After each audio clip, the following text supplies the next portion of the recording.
Hi flipplers, welcome back to my channel. Video को start करने से पहले अगर अभी तक आपने किसी ने चैनल को सब्सक्राइब नहीं किया है तो प्लीज़ चैनल को सब्सक्राइब, वीडियो को लाइक और नीचे कमेंट करते हुए ज़रूर बताइएगा कि आज का ये पार्ट आप लोग कैसा लगा। तो चलिए, पार्टनर्स ऑलरेडी रिटर्न इन फेट के नेक्स्ट पार्ट को स्टार्ट करते हैं। और कल आप लोगों ने जितने भी कॉमेंट किए उसके लिए बहुत बहुत बहुत ज़्यादा थैंक यू। आप लोगों को ना धमकी देनी पड़ती है तब जाके आप लोग मतलब कमेंट करने का कष्ट करते हैं, और मुझे नहीं पता ये धमकियाँ मैं कब तक दूंगी।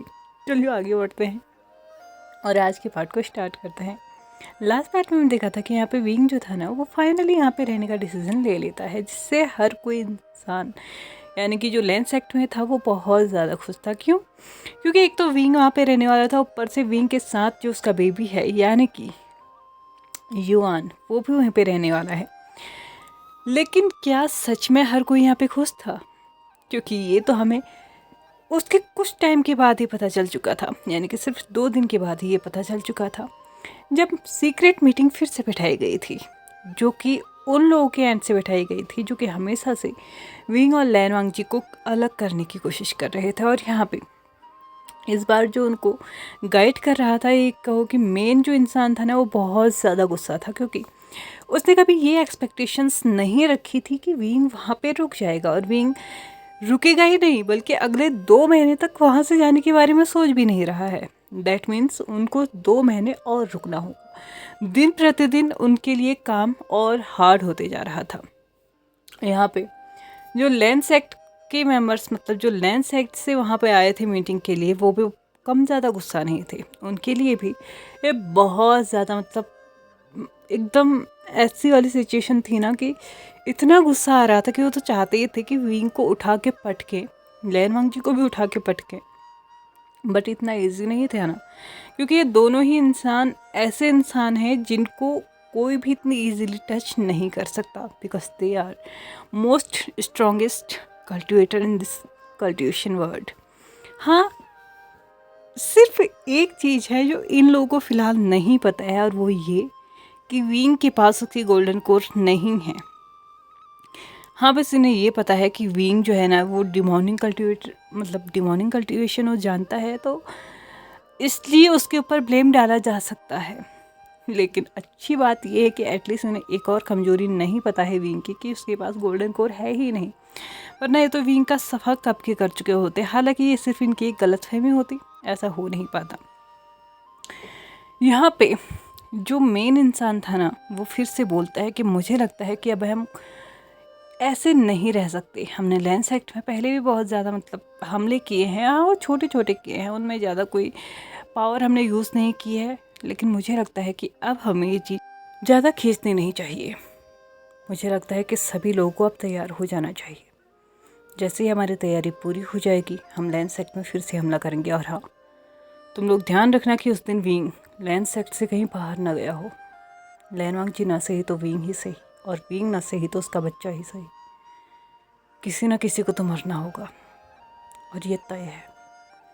यहाँ पे जो लोग लेंस एक्ट से थे उन्होंने वो किया, और यहाँ पे सिक्योरिटी दी कि वो पूरा ध्यान रखेंगे कि जिस दिन हमला होने वाला हो उस दिन विंग, लैन वांग जी या फिर उसका बेबी बिल्कुल इस कंडीशन में हो उनको इमीडिएटली मतलब सिक्योरिटी दे ही ना सके कोई। यानी कि खुद वो ध्यान रखेंगे कि विंग और लैन वांग जी और उसका बेबी एकदम लापरवाह सिचुएशन में हो उस दिन, तब जाके वो लोग हमला करेंगे।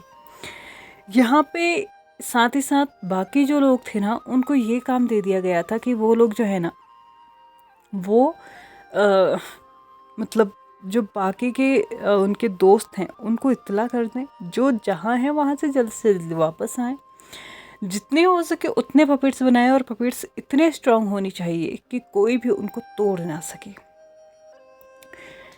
साथ ही साथ उनके वेपन्स भी इतने स्ट्रांग होने चाहिए कि वेपन्स मतलब उसका एक अलग ही ऑरा हो उन वेपन्स का, वो मैजिकली चीज़ों से मतलब इन्वेंशन को किया जाए कुछ ऐसा कि मतलब उनको चलाने वाले से ज़्यादा वो स्ट्रांग हो जाए, उनका इम्पैक्ट यहाँ पे देखने को ज़्यादा मिले, कुछ ऐसी चीज़ें। ब्लैक मैजिक कल्टिवेशन मतलब प्योर जो चीज़ें हैं यिन लोहा, मतलब जितनी भी चीज़ें उनके पास हैं ना, उन सभी का इस्तेमाल वो करने वाले थे। यहाँ पे जो ये मीटिंग थी ना, ये तो ओवर हो चुकी थी और सभी लोग अपने अपने काम पे जुट चुके थे। लेंस एक्ट के लोग धीरे धीरे चीज़ों को बहुत ईजी करने की कोशिश कर रहे थे, जैसे कि वो आजकल जो है ना, लोगों का माइंड डाइवर्ट करने की कोशिश कर रहे थे, खींचने की कोशिश कर रहे थे, कभी विंग के बेबी की तरफ तो कभी लेडिली की तरफ। और ऐसे में यहाँ पे जो लेंस एक्ट की मतलब जो सिक्योरिटी थी ना, वो टाइट नहीं हो रही थी, वो ढीली होते जा रही थी। लेकिन कुछ तो अजीब था, जो कुछ लोग, मतलब हाँ लेंस एक्ट के हो सकते हैं या नहीं भी हो सकते, लेकिन वो इस चीज़ पे ध्यान दे रहे थे। लगभग 3 हफ्ता निकल चुका था और फाइनली यहाँ पे जो है ना, उन लोगों ने ठान लिया था कि अब वो लोग हमला करेंगे। बट एक कर पाते से पहले ही यहाँ पे जो नेमिंग सेरेमनी थी ना बेबी की, वो रख दी गई थी। हालांकि वो 1 महीने में होती है, लेकिन पता नहीं क्यों वो उससे पहले ही रख दी गई थी, यानी कि सिर्फ 3 वीक्स के अंदर ही। ये देख के विंग को भी थोड़ा बहुत मतलब अजीब सा फील हुआ था, लेकिन कुछ लोगों के लिए एकदम नॉर्मल सी बात थी। लेकिन हाँ, विंग ने इसमें इतना कुछ ज़्यादा कहा नहीं, क्योंकि फ़िलहाल वो लेंस एक्ट में है, तो कुछ रूल्स मानने में कुछ हर्ज नहीं है, ये चीज़ उसने सोची थी। और साथ ही साथ उसकी बेबी की नेमिंग सेरेमनी तो होनी ही है, आज नहीं तो कल। और जब तक वो यहाँ पे है, आई मीन 1 से 1.5 महीना 2 महीना यहाँ पे है, तो ऑफकोर्स सी बात है वो सेरेमनी यहीं पर होगी। तो थोड़ा जल्दी थोड़ा आगे पीछे हो भी जाए तो क्या ही फ़र्क पड़ता है। यहाँ पे उन लोगों ने ठान रखा था, मतलब प्लान किया था कि वो 3 हफ्ते के बाद यहाँ पे मतलब हमला करेंगे। बट अनफॉर्चुनेटली जो ये अनाउंसमेंट हुई थी, जो जगह जगह इनविटेशन कार्ड गए थे, इनवाइट किया गया था सभी लोगों को, उसकी वजह से वो चीज़ फिर से टल चुकी थी। क्यों? क्योंकि सभी लोग वहाँ पे थे, मीन्स कि ऑल ओवर कल्टिवेशन वर्ड वहाँ पे था लेंस एक्ट में। और इस वक्त अगर वो हमला करते हैं तो जो वहाँ पे हैं उनको लैन वांग जी के एंड से लड़ना होगा, ना कि वो लैन वांग जी पे अटैक कर सकते हैं। क्योंकि बाय एनी चांस किसी भी रीज़न से लैन वांग जी बच जाता है, या फिर विंग बच जाता है, या फिर बेबी, मतलब उनमें से किसी एक को हार्म हो जाता है और बाकी सभी मतलब एकदम सिक्योर रहते हैं, या फिर एक आध मर जाते हैं, फिर भी एक मतलब सिचुएशन ये होगी कि एट द एंड कल्प्रिट वहाँ पे पकड़ा जाएगा। जो नकाब के पीछे होना है वो खुलेआम वो नहीं कर सकते, इसलिए उन्हें ये पोस्टपोन करना पड़ा। शायद ये एक अलग चीज़ थी जो किसी को दिखाई नहीं दी, क्योंकि ये फिर से एक सीक्रेट मैसेज था जो कि लैन वांग जी को मिला हुआ था कि बेबी की नेमिंग सेरेमनी 3rd वीक्स में ही हो जानी चाहिए। उसका रीज़न ये है कि अगर नहीं हुआ तो लेंस एक्ट तबाह हो सकता है। और हाँ, ध्यान रहे कि इसके बाद आपकी सिक्योरिटी टाइट होनी चाहिए। ये फिर से एक अननोन लेटर आया था, जो कि किसने भेजा था लैन वांग जी नहीं समझ पा रहा था। और नी हुए संग वो भी इसमें कुछ नहीं कर पा रहा था, क्योंकि ये जो राइटिंग थी ना, ये बहुत अजीब थी, मतलब किसी प्रोफेशनल कल्टिवेटर की तो नहीं थी। और हर कल्टिवेटर के, हर सेक्ट के लोगों के पास जाके उनके नौकरों के लिखावट को चेक करना इतना इजी भी नहीं रहता है। लेकिन हाँ, फिर भी वेसांग इसमें जांच करने में लगा हुआ था। यहाँ पे नेमिंग सेरेमनी थी, सभी लोग आए हुए थे। फाइनली जो डॉक्यूमेंट्री तौर पे था, यहाँ पे लेंस सुजो बेबी का नाम रख दिया गया था, क्योंकि अभी तक वो लेंस एक्ट का है तो उसको लेंस एक्ट का ही नाम मिला था, और नाम हमेशा एक फादर ही रखता है। तो यहाँ पे लैन वांग जी की बात को थोड़ा सा ज़्यादा तूल दे दिया गया था, और यहाँ पे लैन वांग जी की बताए हुए नाम के अनुसार उसको लैन से नाम दे दिया गया था। बट विंग ने यहाँ पे अनाउंस किया था कि वो उसको हमेशा युवान ही बोलेगा, उसके लिए वो सुजोई नहीं है। और ये सारी चीज़ें ना उसने पूरी लोगों के सामने, मतलब जितने भी लोग वहाँ पर प्रेजेंट थे ना, उनके सामने अनाउंस किया था कि उसके लिए लैन सुजोई का कोई मतलब नहीं है। उसके लिए सिर्फ उसका बेटा युवान है, और आगे आने वाले टाइम पे शायद वी युवान हो सकता है, लेकिन लैन युवान वो उसको एक्सेप्ट नहीं करता है। ये चीज़ काफ़ी हद तक लैन वांग जी के लिए मतलब हर्टिंग थी, लेकिन किया जा सकता है, विंग के साथ ज़बरदस्ती भी नहीं की जा सकती। दूसरी तरफ उस लेटर को ध्यान में रखते हुए लैन वांगजी ने धीरे धीरे अपनी सिक्योरिटी बढ़ाना स्टार्ट कर दिया था, लेकिन वो नहीं जानता था कि सिक्योरिटी टाइट करने के लिए वो जिसको दे रहा है ना, वही इंसान है जो सिक्योरिटी ढीली कर रहा है। वो कहते हैं ना, घर का भेद दिल लंका ढावे। ऑफ कोर्स तुम्हारे अंदर ही कुछ ऐसे लोग हैं जो कि तुम्हारे पीठ पे वार करने वाले हैं, तो तुम सामने से क्या ही बचोगे यार। यहाँ पे एक हफ्ता और निकल चुका था।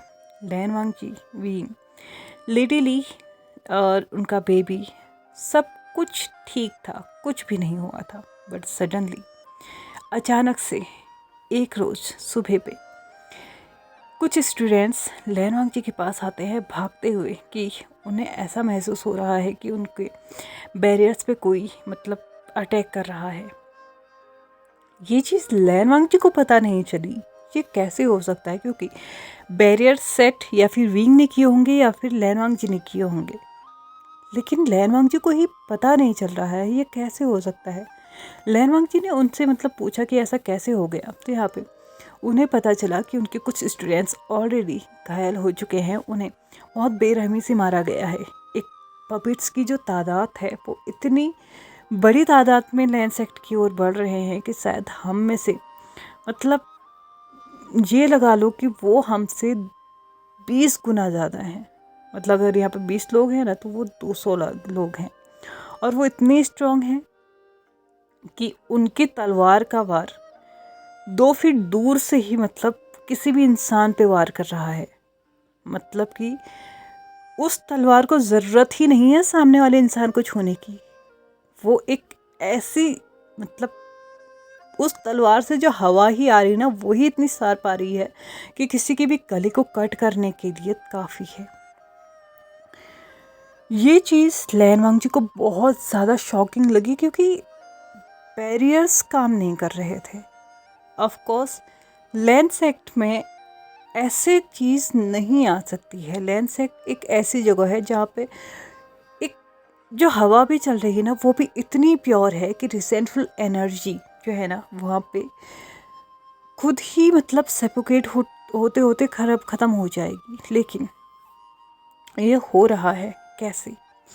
क्या उसने बैरियर्स को पे ध्यान नहीं दिया? नहीं, एक हफ्ता पहले ही तो उसने अपनी पूरी कोशिश की है उन्हें स्ट्रॉन्ग करने की, और साथ ही साथ उसने वैन किंग से कह के विंग से भी यहाँ पे बैरियर्स सेट करवाए थे। तो ऐसा कैसे हो सकता है कि ये बैरियर्स काम नहीं कर रहे हैं?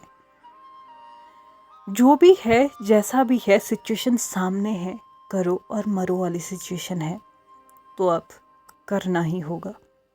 भले ही करके मर जाएंगे, कोई दिक्कत नहीं है, लेकिन पीठ दिखा के हम लोग नहीं भाग सकते हैं। लैन वांगजी ने सबसे पहले जो यहाँ पे ऑर्डर दिया था वो ये कि लेडी ली, विंग और विंग का बेबी, इन तीनों को ही ना बेसमेंट में डाल दिया जाए, और साथ ही साथ विंग से ये भी कहलवाया गया था कि वहाँ पे इतने बैरियर सेट करना कि कोई भी उनके पास ना पहुँच सके। विंग यहाँ पे आर्गुमेंट कर रहा था कि बेबी के साथ लेडी ली वहाँ पे जाएंगी, वो नहीं जाएगा, वो यहाँ पे लड़ेगा, लेकिन उसकी सेफ्टी शायद लैन वांगजी के लिए ज़्यादा ज़रूरी थी, इसलिए उसने उसको ऑर्डर दिया था एज ए किंग कि वो चुपचाप वहाँ जाएगा। साथ ही साथ लैन वांगजी ने भी कुछ स्ट्रॉन्ग बैरियर्स वहाँ पे सेट किए थे, और कुछ ऐसे मतलब ट्रस्टवर्दी पर्सन्स को वहाँ पे रखा था। भले ही वो स्ट्रॉन्ग कल्टिवेटर ना हो, लेकिन हाँ, वो टाइम आने पे लैन वांगजी को सब बता सकते हैं, ऐसे लोग उसने वहाँ पे रखे हुए थे। विंग, लेडी ली, बेबी, ये तीनों ही बेसमेंट पे थी। ज़रूरत की चीज़ें उन्हें दे दी गई थी, क्योंकि वो नहीं जानते थे कि कब क्या हो जाए और उनको किस चीज़ की ज़रूरत पड़ जाए। यानी कि हल्का फुल्का सा खाना और थोड़ा बहुत पानी उन्हें वहाँ दे दिया गया था। दूसरी तरफ लैन वांगजी, लैन सेक्ट के सारे लोग यहाँ पे लड़ रहे थे, लेकिन वो नहीं जानते थे कि कोई एक सीक्रेट इंसान है जो उनकी भी मदद कर रहा था। जिन सेक्ट का यहाँ पे कोई नहीं था, लेकिन लैन सेक्ट, जियांग सेक्ट और नी सेक्ट, इन तीनों ही सेक्ट के लोग यहाँ पे पहुँच चुके थे। हालांकि फ़िलहाल तो लैन सेक्ट अकेला था, बट इमीडिएटली यहाँ पे नी सेक्ट और जियांग सेक्ट भी आ चुका था। साथ ही साथ छोटे जो मतलब सेक्ट थे ना, उनके सैनिक उतने काम के भले ही ना हो, लेकिन हाँ उनके क्लैन लीडर्स, उनके जो राजकुमार थे वो भी वहाँ पे पहुँच चुके थे लैंड सेक्ट की रक्षा करने के लिए। ऑफ कोर्स यहाँ पे उनका राजा रहता है, तो उनकी तो ये सबसे बड़ी रिस्पॉन्सिबिलिटी है कि इस वक्त लैन वांगजी को यहाँ पे प्रोटेक्शन दे। ये देख के जो दूसरे सामने लोग थे ना, जिन्होंने फेस पे एकदम मास्क पहना हुआ था, अजीब से काले कपड़ों में आए हुए थे, वो सरप्राइज थे। I mean no, not surprise, they were shocked. वो शॉक्ड थे कि ऐसा कैसे हो सकता है कि मतलब हम लोगों ने तो सीक्रेटली ये सब कुछ किया था ना, यहाँ पे अटैक करने वाले हम लोग थे, तो जियांग्स, नीज, बाकी छोटी बड़ी कबीले यहाँ पे कैसे आ सकते हैं इनकी हेल्प के लिए। लेकिन जो भी है, फिर भी उनको उनके ऊपर हावी होना है। यहाँ पे पूरी मतलब कोशिश की जा रही थी कि लैंड सेक्ट पे बस आज किसी भी तरीके से हावी होना है, लैंड सेक्ट को खुद पे हावी नहीं होने देना है। यहाँ पे ये सीन चल रहा था, हर कोई अपनी जी जान लगा के लड़ रहा था, लेकिन बेसमेंट में एक अलग ही सीन चल रहा था। यहाँ पे लेडी ली रोना स्टार्ट कर चुकी थी। क्योंकि ऐसे हमले पहले भी हो चुके थे और वो जानती थी कि इस हमलों का टारगेट हमेशा से लैन वांगजी ही रहा है। वो चाहती थी कि लैन वांगजी को बोले कि वो खुद भी यहाँ पे रहे, क्योंकि हमेशा से मतलब जितनी भी 4-5 बार यहाँ पे अटैक हो चुका है, उन लोगों का अटैक हमेशा लैन वांगजी पे सबसे ज़्यादा रहता है। ये चीज़ रोते रोते उसने विंग को भी बोली थी कि इस वक्त सबसे ज़्यादा डेंजरस में है वो है हमारे महाराज यानी कि लैन वांगजी। और ये सुनते हुए ही ना विंग को थोड़ी अजीब सी फीलिंग हुई थी, ऐसा जैसे कि सच में कहीं ऐसा ना हो कि वो लैन वांगजी को खो दे। फिलहाल के लिए जो नाराज़गी थी, जो गुस्सा था, जो नफरत था, वो कुछ पल के लिए यहाँ पे ख़त्म हो चुका था और सिर्फ एक चिंता थी, एक प्यार था, एक केयर था जो विंग के दिल में इस वक्त उमड़ रही थी। लेकिन अगले ही पल उसने अपने बेबी को भी देखा जो कि यहाँ पे अकेले रह जाएगा। लेकिन क्या सच में इस वक्त उसे बेबी की ज़्यादा ज़रूरत है, मतलब बेबी को उसकी ज़्यादा ज़रूरत है या फिर लैन वांगजी को? दूसरी तरफ कल्टिवेशन वर्ल्ड के सारे लोग लगे हुए थे। जियांग्स भी अपने थोड़ी बहुत सेना मतलब 150 लोग लेके वहाँ पे पहुँचे हुए थे। वैसे नीज पहुँचे हुए थे, लेकिन वो लोग जो कि ऑलरेडी 2500-3000 लोग हैं, वो इन मुट्ठी भर लोगों को कब कुचल दे पता ही नहीं चलेगा। और सच यही था कि इस वक्त वो पपिट्स के साथ लड़ रहे हुए कल्टिवेटर लैंड सेक्ट और लैंड सेक्ट की हेल्प करने वाले जो लोग थे ना, उन पे हावी हो रहे थे। यहाँ पे लेडी ली का रो रो के बुरा हाल था, क्योंकि ऑफकोर्स सी बात है यार, जैसा भी है जो भी है, लैन वांगजी उसको एक्सेप्ट करे या ना करे, लेकिन उसके दिल में प्यार है, वो उससे प्यार करती है। करेंटली वो उसका पति है, उसके होने वाले बच्चे का बाप है, उसको इस डेंजर में वो नहीं देख सकती है।